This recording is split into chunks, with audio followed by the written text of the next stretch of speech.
Warning! Kinda Murdery contains adult themes, explicit language, and descriptions of violence.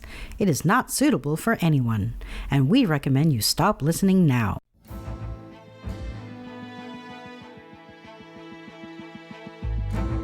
Hello everyone, and welcome to Kinda Murdery, a true crime podcast that's mostly about murder, and always about the strange and compelling stories that arise when the path less traveled twists to darkness, and those who walk its shadows surrender to violence and moral corruption. I'm your host, Zevin Odelberg. We have a perilous journey ahead, so thank you for lending me your courage and good company. It's an atmospheric river, Pineapple Express, monsoon Sunday here in Southern California, and since on nearly every episode I encourage you all to share your stories with me, with the community, I'm going to start out today by sharing a little bit about myself. Often producing 2 true crime episodes a week means I spend a lot of time immersed in very dark stories, which of course you know because you're right there immersed with me. And I'm not complaining, mind you. I love these stories, not because I love the violence and horror they contain, but because of what violence, horror, drama, action, and reaction can reveal about our common humanity and the ways in which we process trauma. And besides that, I mean, they're exciting. And sometimes I'm lucky enough to encounter a story like listener Amy Saren's tale of Cowboy Colts and Munchausen syndrome that begins in darkness and emerges into light. Mostly, though, Kinda Murdery stories end up being dark, and like I said, obviously I'm into that. I love sharing these stories with our community, but, and you could probably smell the but coming, no pun intended by the way, gross, dad, is what Daisy would say. But I'm just like anybody else. I have my ups and my downs. Maybe I've got a little sad, seasonal affective disorder due to the endless atmospheric river pounding the west coast. Maybe it's because I'm a couple weeks into the new year trying to replace less healthy habits with better food choices and regular exercise. Honestly, cerebral palsy makes it hard enough to put my shoes and socks on without my stomach getting in the way, so I have to hold my breath when I bend over and end up wheezing. Or maybe I'm feeling a little down because my bearded dragon lord Beardamus has been brewmating for a couple months now. Brewmating is a fancy word for reptile hibernation. They basically just go to sleep for weeks at a time in the winter. So when I'm working and my family's away, I've been deprived of Lord Beardamus's adorable company for quite a while now. And while I'm happy for him that he gets to sleep through the darkest part of the year, it doesn't help me much. I kid, good for him. He gets to pick a time of the year that basically stinks and just sleep through it. I'm happy for him, I swear. A little shit. And look, I'm not complaining about all this exactly. I'm blessed. None of this is trauma. I wouldn't dare stack it up against what the people in Kinda Murdery stories go through, and I wouldn't dare stack it up against what some of you have gone through. But I also think that we feel the way we feel, and whether or not we judge our own triggers sufficient for the emotions they create is pretty irrelevant to how real and present our emotions are. And it's important to give ourselves space to feel them so we can let them go. Believe me when I tell you that shoving your feelings away and beating yourself up because you've judged that your reason for feeling the way you do is not sufficient, not as good or as bad as someone else's, well, that's a recipe to end up in a place that none of us want to be. And what's all this about? Well, based on my own headspace, I knew that today I wanted to tell a story that was a little bit different than what you're usually going to hear on the show. And boy, howdy did I find one. It's about a man named Verle Peter Dills, who was arrested in 2007 for having sex with road signs. And when I saw that, I knew there must be more to the story, even though it wasn't readily available, so I dove in, and let me tell you, there is indeed more to the story. It's a story that I'm calling The Increasingly Dark Life of Vernon Peter Dills. But I'm not quite ready to get there yet because I do have something else exciting to talk about. Specifically, it's the fact that 888 Murdery, that's 888-687-3379, the Kinda Murdery hotline, 888 Murdery, is live. I'll tell you more about that in a moment, but I'm going to jump on another tangent really quickly. Believe me, this is all interrelated, and I hope that you'll see how it all comes together. I think that you will. As you know, in the intro to the show, I say that it's a show that's mostly about murder and always about human darkness, and that's true, and that won't be changing. Nothing's going to be changing per se, but I did realize that the show itself has changed over time. I don't know how many of you have listened to early episodes of Kinda Murdery, but even though there was plenty of murder and darkness, then, and I hope now, I still often manage to have a little fun with it in a way that's hopefully not disrespectful. Lately, I feel like the show itself, or at least the way I engage with it, has gotten a lot more serious. which for me has also made the creative process more intense. One of the things I've often said, and I still say, is that the ability to laugh is a form of self-protection for me. It keeps me from feeling things too much, because sometimes I feel like my empath dial is cranked up to 11 and everything is too bright, too loud, and too painful. Which might be funny to some people who've met me in other walks of life who maybe think the opposite. Oh, you laughed at that horrible thing. You must be dead inside. I've actually heard versions of that before. A friend once went so far as to ask me if I had a soul, to which I replied, "For now maybe, but only until some sneaky ginger steals it from me." I'm kidding, I didn't say that, nor do I think that red-haired people are sneaky soul stealers. Although, the thought's making me chuckle right now. Seriously though, some of my best friends are redheads, and yes, I know what I did or what I said there. Shout out to my favorite redhead, Darren Marlar from Weird Darkness Podcast, who does great work talking about depression and mental health, and is the person who inspired me to start talking about my cerebral palsy and my own mental health journey. Anyway, perhaps unsurprisingly, I'm no longer really friends with the guy who implied without irony that I'm soulless and emotionally dead inside, and I will continue to advocate for the simple truth that everyone has different emotional trauma responses and defense mechanisms, and no one should be judged for how they cope. If you navigate a story with humor and someone else does it with anger and outrage, you're both still good people.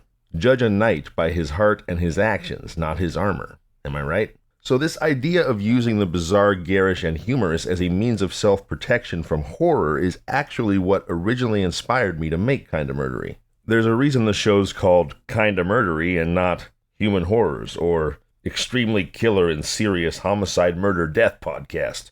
Although I kind of like that second one. But there's meant to be a certain lightheartedness, a certain irreverence built into the title, into the very concept of the show. It's kinda murdery. Yeah, it's awful. Yeah, it's dark, but maybe we can still have a little fun along the way. I hope so. That's part of what I really enjoy about doing the show, and honestly, it makes it easier for me to do the show for all the reasons I've just discussed at likely too much length. Which brings me back around to the exciting announcement I hinted at a moment ago that 888-MURDERY, that's 888-687-3379, 888-MURDERY, the Kinda Murdery hotline, is now live. And I'm excited for you to call and tell me your stories. Why did I spend so much time talking about the nature of Kinda Murdery? Well, I wanted you to know that I'm interested in all kinds of stories. And I want you to tell me all kinds of stories, not just murder stories. You know, I've often thought of the phrase Kinda Murdery as an adjective that encompasses a lot more than murder.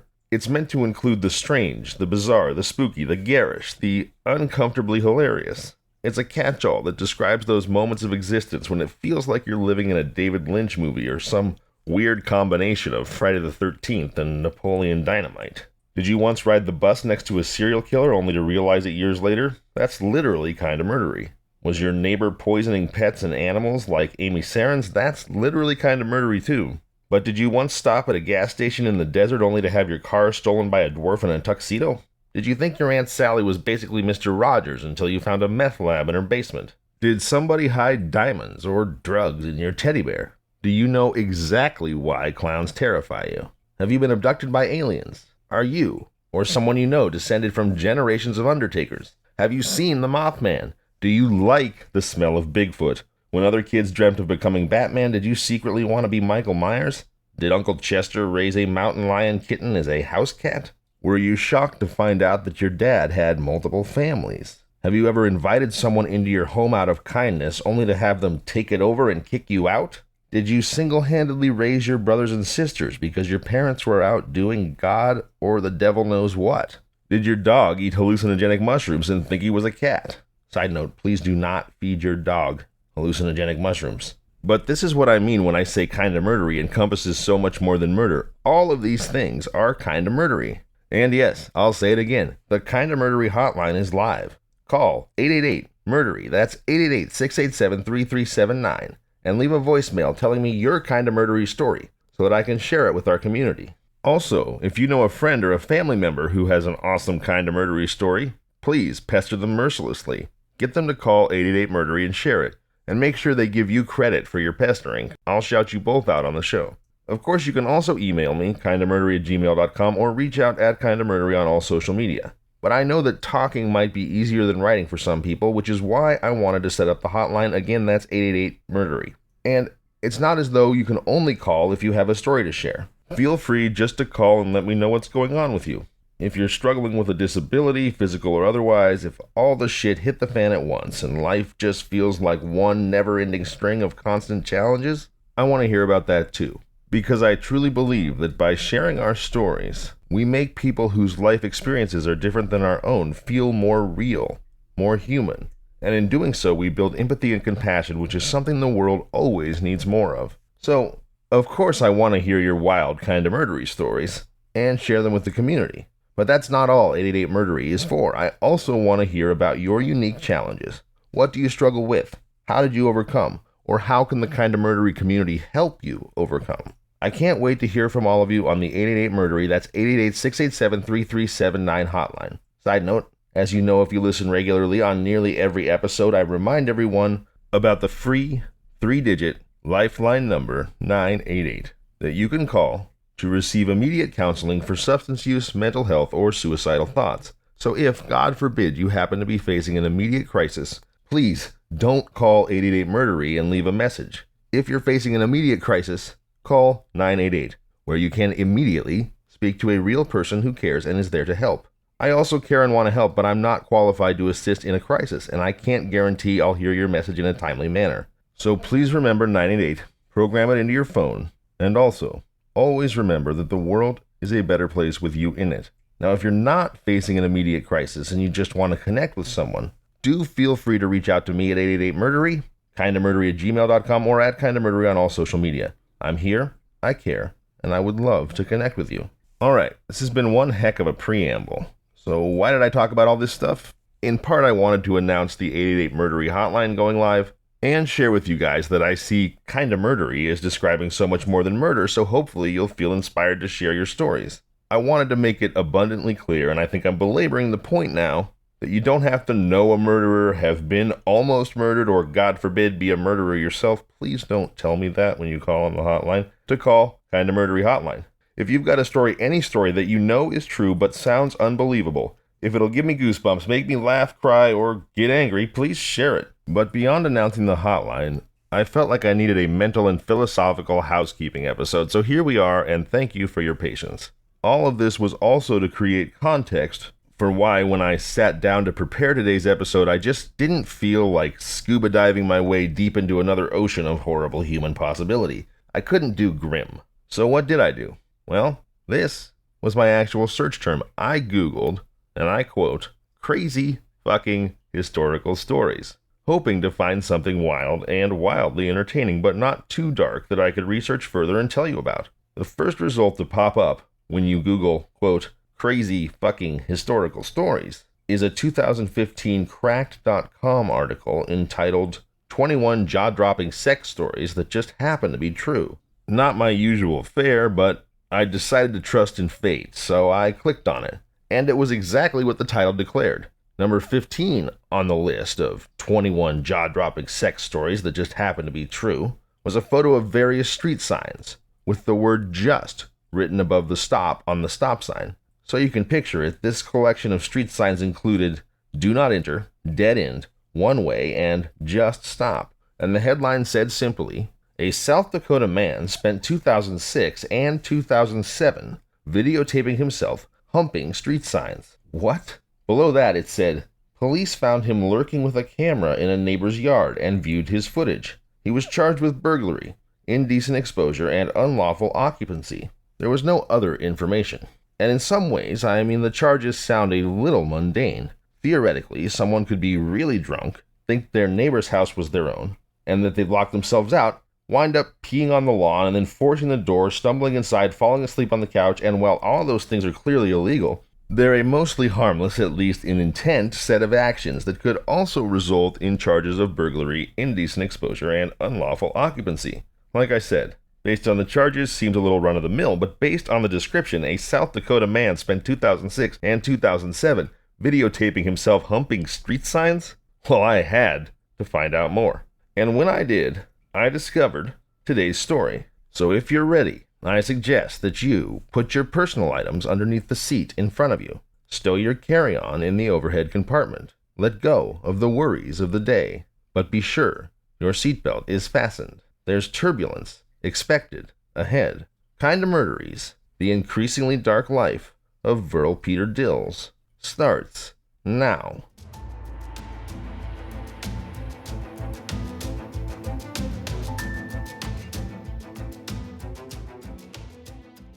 First of all, before this story begins, fair warning, please remember the disclaimer at the beginning of every Kinda Murdery episode. Kinda Murdery is not appropriate for anyone, and we suggest you stop listening now. Generally, I do what I can to avoid swearing and choose stories that, while dark and terrible, are basically appropriate. Today's story is not one of those stories. It is sexually explicit in nature and very inappropriate for everyone, especially children, so if you're listening with a child, stop. If you're uncomfortable with similar subject matter, turn the show off. All right, fair warning delivered. And while this story is inappropriate, it is also on the surface hilarious. Humping street signs? I mean, come on, right? Case in point, the story, which originated in South Dakota, made the rounds throughout the country and across the internet as a tongue-in-cheek blurb. It even appeared in the British paper The Independent out of London, England, and was described as follows. Police responded to reports of a man snooping around local homes with a video camera and a tripod. They raided his home and found a large amount of videos of him having sex with assorted street signs. That made it as far as England. Gives a whole new meaning to those speed bump warning signs that say humps ahead, am I right? Anyway, it's funny. Hilarious even. I mean, it's hard to picture anything less inherently erotic than a stop sign or any street sign, really. And so the idea of a guy compulsively boning a wrong way do not enter sign, or perhaps making sweet, unhurried love to a slow sign, or seeing a yield sign as an invitation and then taping himself, accepting that invitation. I mean, it is funny. If it were an episode of Saturday Night Live or Family Guy, it would be really funny. But they say that the root of comedy is tragedy. And this didn't happen on a long-running sketch comedy show or an animated sitcom. This happened in real life. And as I couldn't find much about it on the broader internet, I then dove deep into newspaper archives to uncover as much as I could about the real story of Verle, the bike lane banger Dills. Sexual and or romantic attraction to inanimate objects is called objectophilia, or objectum sexuality. OS individuals describe experiencing emotional, romantic, and or sexual feelings toward inanimate objects or structures. And if that's all this story was about, then it would be much funnier throughout. But ultimately, all jokes aside, it's anything but funny, and far more complicated than just man humps street sign. So, with an eye to uncovering mysteries and motivations, let's dive into it. Verle Peter Dills, that's Verle, V-E-R-L-E, like Merle with a V, and believe it or not, Verle Dills, the man who by 2007 was known around Sioux Falls, South Dakota as Bubba, and wound up dubbed by thesmokinggun.com Bubba Humps, a man best known for shucking his corn to every no right on red sign in Sioux Falls. Well, Verle Dills had a twin brother named, wait for it, Merle Dills. That's right, twins named Merle Dills and Verle Dills, which sounds like another SNL sketch about a pair of adorably clumsy pickle farmers. And while pickle farming, especially in public, does appear to have been a favorite activity of Verle Dills, our stop means go walk sign wanker, I have no aspersions at all to cast upon his brother Merle, who I'm certain has suffered enough, especially considering how often it's generally assumed that twins have so much in common. So, let's begin at the beginning. Twin brothers Merle and Verle Dills were born, presumably in Shelby, Nebraska, on April 18, 1947, to Wayne and Eleanor Dills. They had an older brother named Dennis Pee Wee Dills, who passed away in 2004, 3 years before Verle became the flagpole frauteur. Out of respect to Dennis, I'll leave the origins of the nickname Pee Wee, as it may or may not relate to his brother Verle, unexplored. In the 2014 movie The Kingsman, Colin Firth's Harry Hart says, "A gentleman's name should only appear in the newspaper 3 times, when he's born, when he's married, and when he dies." The life of Verle Dills is perhaps a cautionary tale as to why those words are words to live by, for Verle appeared in the newspaper dozens of times, most of those before his infamous arrest. Verle Peter Dills' early life tells the story of an all-American golden boy, the kind of son that any parent would dream of. In 1955, at the tender age of 8, he performed Shining Stars alongside his brother Merle in the Christmas program at the First Methodist Church in Tecumseh, Nebraska. In 1956, at age 9, he was a member of the Tecumseh Peanut Baseball League champion Giants, who triumphed over the Indians in a fourth overtime game that occurred because the two teams had identical records after 3 games of a double elimination tournament. In 1961, as a freshman in high school, he made his very first of many honor roll appearances on the first 6 weeks honor roll, alongside his brother Merle. In 1962, he was a pallbearer when his grandmother Alma Brogard passed away in Harlan, Iowa. In January of 1963, he and his brother Merle were featured in the Harlan News as one of only 7 sets of twins and 1 set of triplets in the history of Shelby High. In November of that year, he made the honor roll again. On May 4, 1964, his junior year, he won a typing award at the Fine Arts Banquet for typing 45 words a minute. On May 25th, he was elected to the Student Council for his senior year. In his senior year, he played varsity basketball, participated in after-school gymnastics, and made the honor roll yet again. Near the end of senior year, Verle and his twin brother Merle announced identical future ambitions to the local paper, saying that after graduation they planned to work, take a vacation, go to the Army, and then attend college. Every school-age activity that Verle Peter Dills undertook, including announcing his future ambitions, he did alongside his twin brother Merle, which I imagine is common if not nearly certain among most twins. So here we have a seemingly complete portrait of young Verle Dills, an honor student, a student council member, a talented athlete at more than one sport, an engaged member of his community. So what went so terribly wrong? Despite appearing in the newspaper almost yearly between the ages of 8 and 18 from 1955 to 1965, all record of Verle Dills disappears for the next decade. I couldn't confirm whether or not he joined the Army as was his stated intention upon graduating. If he did, that would explain his disappearance from small-town life, and if he did, he would have gone straight to the Vietnam War, which may explain why his life seems to have taken such a turn. And if that is what happened, that's a tragedy. PTSD is a terrible thing, and I have nothing but respect for Verle's military service if indeed he served. But I don't know the answer to that one way or the other. Military records are not readily available online, and also, just to be fair to other Vietnam veterans, you see, humping street signs is really the least of Verle Peter Dills' transgressions. And there are many veterans who come home from hell and live a life afterwards without going down a bizarre path like the one Verle followed. So I don't think it's right to blame everything on a war that he may or may not have served in, and yet, there are also many veterans who survived Vietnam only to face a future even more bizarre and tragic than that of Bubba Dills. So if he served, I offer nothing but respect for his service. But even if the Vietnam War did destroy his life, given what he did later, it's not fair to other vets to pin it all on PTSD. As I said, Verle Peter Dills disappears from public mention for nearly 10 years between 1965 and 1975. And then, a little less than 10 years later actually, in February of 1975, Verle reappears in the newspaper, this time as the best man at the wedding of Linda White and Donald Seastead at the American Legion Hall in Papillion, Nebraska. 3 years later, in February of 1978, the Omaha World Herald reports that Verle Dills and his wife Jean have divorced. At this time, Verle would have been almost 31. Now, maybe the divorce was because of PTSD as well. Maybe it was something worse. Either way, Verle Dills would be only one of millions of men and women who could truthfully say that after his divorce, his life really went downhill.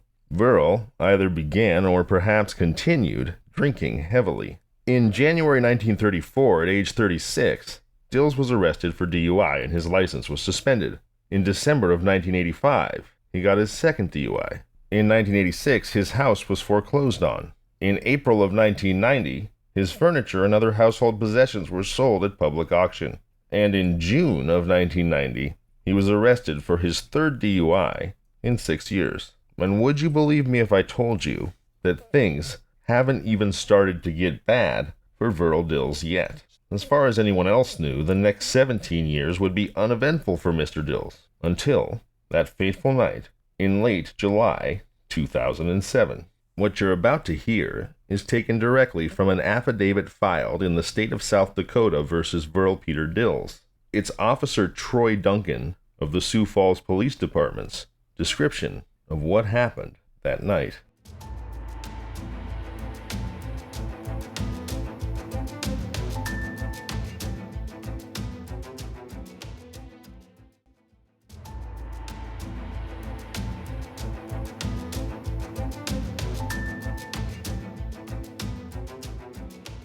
On July 30th, 2007, at approximately 5:45 a.m., police were called to the home of Chad Fodness at 1213 North Kiwanis Avenue on a report of a burglary in process. Once on the scene, officers were told by Mr. Fodness that a masked subject was in his backyard with a video camera. Fodness told officers that he was getting ready for work when he noticed movement by his window. He went outside and witnessed a male subject on his property between his house and garage carrying something in his hands. The subject was wearing a black trench coat, a brown mask that appeared to be pantyhose with cut-out eye holes, and mid-thigh-length black fishnet stockings. He was a Caucasian male, approximately 5 feet 7 inches tall, and 190 pounds with a potbelly. Fodness told officers that he then chased the subject for 2 blocks before giving up and yelling at the subject to not come back. He stated that he then returned to his house and several minutes later again saw the same subject in his backyard. So he went outside to confront the subject, at which time he realized that the subject was carrying a video camera and tripod. Officers indicated that the victim's property is fenced on the south side and the west side attached to the garage. Fodness told police that he again chased the subject and watched him run into the attached garage of the residence located at 2613 West Bailey Street. He stood outside that residence and watched both external doors and did not see anyone enter or leave until police arrived on the scene. Officers made contact with the resident of 2613 West Bailey Street, a Miss Doris Thyberg, and informed her that someone had run into the attached garage. Miss Thyberg allowed officers to clear the upper floor of the residence and the garage. They did not locate the 5'7" pot-bellied man in the trench coat, pantyhose mask, and thigh-high stockings. Miss Thyberg informed officers that she did rent a bedroom in the lower level of her residence to a subject she referred to as, quote, Bubba, unquote. She said that her residence was upstairs in the house, and that several rooms in the basement were commonly shared between herself and the tenant. Officers then made contact with Bubba, who was identified as Verle Peter Dills. Officer Peterson stated that upon contact with Mr. Dills, he was, quote, sweating profusely, breathing heavily, and appeared to be out of breath. Dills initially told officers that he'd just gotten out of bed. Officers indicated that when speaking with Mr. Dills, they could see in plain view 2 boxes that contained 8mm videotapes, commercial pornography in the form of VHS tapes, and a roll of duct tape. Officers also saw in plain view a VHS videotape player and 8mm video player, which were connected to a television. Mr. Dills initially denied having a video camera. Officer Phillips located in plain view a brown nylon stocking with eye holes cut out of it, which appears to have been fashioned into a mask. This was located in a common area of the basement between the entrance from the garage and Mr. Dills' room. Mr. Dills disclosed that the mask was his and that he had 2 other similar masks in his van. Pausing the story here for a second, oh my gosh. How many times have you seen someone in a pantyhose mask in a horror movie? And how terrifying would it be to look into your backyard early in the morning when it's still dark out and see someone in a pantyhose mask, a trench coat, and thigh-high fishnet stockings doing God knows what, feeling like if you can see them out your window, they can probably see you through your window. Yikes.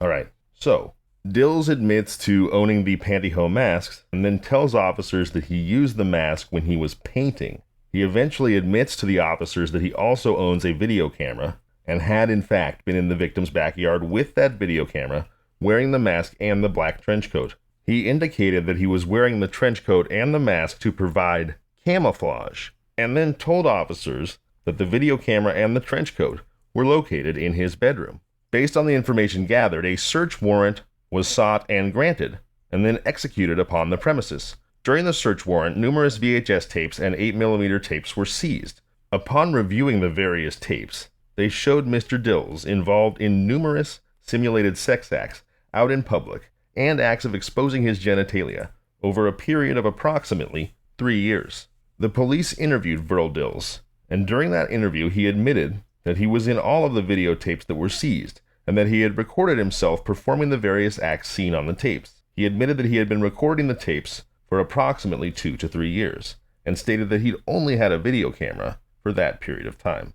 Okay, Zevin here for a moment. In case you did not heed my earlier warning, I will offer another one right now. What follows is a description of the contents of those videotapes as provided in the court affidavit for the state of South Dakota versus Vernon Peter Dills. So if it's not appropriate for you or someone you're listening with to hear a court-filed recounting of the sex acts shown on Verle Dills videotapes, please turn off the show now. If you're willing to wade in, well, here it comes. These recordings begin 3 years earlier in July of 2004. They are certainly bizarre, and you are allowed to laugh, scream, yell, or simply be shocked to silence. Sometime between July of 2004 and July of 2007, there is an incident where Mr. Dills is videotaping himself in his landlord's upstairs residence. He's dressed only in a black vest, a black rubber mask, and a black G-string. Mr. Dills is positioned in front of the open front door and is masturbating and humping and grinding on the door and door frames. He's heard to comment on the tape, "Come on, ladies," as he masturbates within plain view of the sidewalk, Bailey Street and Elmwood Park, which is located across the street. This appears to occur during daylight hours. During the same 3-year period, there's another incident where Mr. Dills is kneeling in the front door of his landlord's residence, again masturbating. The camera is positioned on the front lawn, filming him as he kneels in the open doorway and masturbates. In this instance, both the front door and the storm door are open, and Mr. Dills would be completely visible to anyone on the sidewalk, Bailey Street, or at Elmwood Park. This incident appears to occur during daylight hours. Also during the same time frame, there's an incident that is recorded where Mr. Dills has positioned himself near the corner of Bailey Street and Kiwanis Avenue. He is naked and kneeling on hands and knees. An automobile approaches on Bailey Street eastbound towards Kiwanis Avenue. Mr. Dills stands by the tree and, as the car passes, he comes out from behind the tree and is masturbating as he walks towards the car when it's driving off. Mr. Dills is within 5 to 10 feet of the vehicle as he masturbates. This appears to occur during the early morning hours as citizens are commuting to work. Gosh, as I read these descriptions, if this was happening in some kind of an R or NC-17 rated Will Ferrell comedy, I would probably be laughing. But now that I know who Verle Peter Dills was before his life went so sideways, it's hard to see as much humor as I expected when I first read the "Man Humps Street Signs" headline, or really any humor at all. It appears that despite my best efforts, I may have gone and just told yet another very dark story of human horror. But that's what we do here on Kinda Murdery, so let's continue. On or about July 30th, 2004 to July 30th, 2007, Mr. Dills is positioned near the corner of Bailey Street and Kiwanis Avenue. He is naked and wearing a mask. Mr. Dills is visible on tape as he is simulating a sex act with a utility pole which is located in the boulevard. Mr. Dills is standing by the utility pole as a car approaches eastbound on Bailey and stops for the stop sign at Kiwanis Avenue. As the car pulls away, Mr. Dills is standing by the utility pole, shaking his penis, and masturbating within 5 to 10 feet of the automobile. Mr. Dills then lays face down onto the lawn and, quote, humps, unquote, the ground. This incident also appears to have taken place in the morning hours during the beginning of citizens commuting to work. Okay, I just said this wasn't funny and now I'm laughing. I mean, stands by the utility pole shaking his penis is just like a little bit too much. It's a little bit too much for me. All right, there's more. During the same period of time, Mr. Dills has again filmed himself at the corner of Bailey Street and Kiwanis Avenue. He is naked with a mask on. Mr. Dills is kneeling in the gutter, masturbating. He then faces towards Kiwanis Avenue and masturbates as vehicles drive by. At one point, Mr. Dills comes across Bailey Avenue into Elmwood Park, where he has his camera set up and wags, this is a quote from the court filing, by the way, wags his penis in front of the camera. Mr. Dills then goes back to a tree near Kiwanis Avenue and humps on the tree trunk and the ground as cars drive by. This incident also appears to have taken place in the morning hours during the beginning of citizens' commute to work. Next, on or about July 30th, 2004 to July 30th, 2007, Mr. Dills has again positioned himself near the corner on Bailey Street and Kiwanis Avenue. As he films himself, Mr. Dills is naked near a tree in the boulevard when a vehicle approaches the stop sign located at Kiwanis Avenue. As the vehicle is stopped at the stop sign and preparing to pull away, Mr. Dills walks out from behind the tree and is masturbating within feet of the vehicle, again in the morning during a commute. I'm fully aware of the grim implications of some of this behavior, don't get me wrong, but man, the absurdity of the mental pictures, what is going on? Alright, 2 more to go here. Between July 2004 and July 2007, Mr. Dills is in front of his residence at the end of the driveway where it connects to Bailey Street. It is wintertime, and Mr. Dills is kneeling naked next to the snowbank, masturbating, looking towards his neighbor's house. Okay, and here it gets a little scarier. Mr. Dills is masturbating when the neighbor backs out of her driveway and drives westbound on Bailey Street, passing Mr. Dills, and he watches the vehicle and continues to masturbate. Mr. Dills is masturbating within approximately 5 to 10 feet as the neighbor passes him. At this time, it appeared to be very light outside and also appears to take place in the morning hours as the neighbor is leaving for work. And now we see how this behavior becomes significantly more sinister and really has nothing to do with banging street signs. It seems that because Mr. Dills was masturbating in the street near a stop sign or a utility pole, reporters who wanted to get clicks or reads came across this story and then sanitized it down to banging street signs so that it could be something that people just chuckle at, instead of what it actually is, a creep jerking off toward innocent women as they drive to work. Now, I didn't discover that that's what this story was until it was too late to back away, but we've only got one more of these to go. So, again, during that same time frame, between July of 2004 and July of 2007, Mr. Dills is again filming himself as he is positioned near the intersection of Bailey Street and Kiwanis Avenue. He is naked, underneath a black knee-length trench coat and wearing a mask. Mr. Dills is visible as he humps on a tree and the ground. There is a lot of traffic visible northbound and southbound on Kiwanis Avenue as Mr. Dills continues this behavior and also masturbates. At one point, Mr. Dills kneels next to a tree with his bare buttocks facing Bailey Street as a vehicle stops at the stop sign within several feet of Mr. Dills. This also appears to happen in morning hours as citizens commute to work. The incidents described in this affidavit occurred in Sioux Falls, Minnehaha County, South Dakota. Sworn and signed, Officer Troy Duncan.